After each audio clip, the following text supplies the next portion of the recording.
Republik Indonesia, Nanggala 402. Kapal selam anu jadi karius nagara, anu geus puluhan taun nyuntas sagara keur ngabdi ka bumi pertiwi, kamari pilelep di Laut Bali, dina kajeroan anu jauh di permukaan bumi.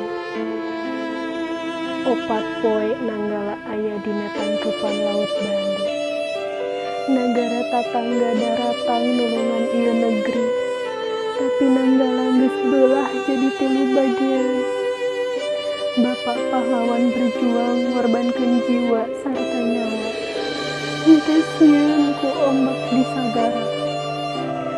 Pak, Bapak tos berjuang sakuat tenaga, saikhlas jiwa. Bapak tos ngajalankeun kewajiban Bapak keur ieu nagara. Pak, mulih ka bumi Bapak, di dieu sadayana ngantosan Bapak.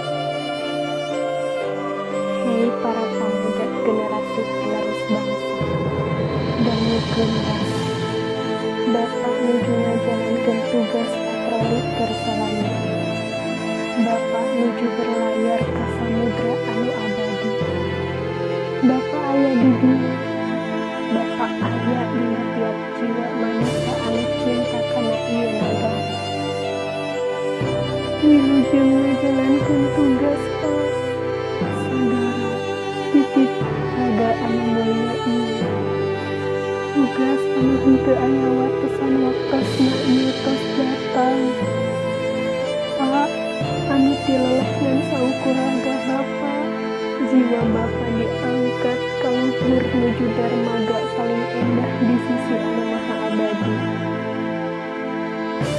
Napak tilas pahlawan bangsa dina ieu sagara, semangatna ngahiji dina jiwa raga, ngagema di jagat Nusantara.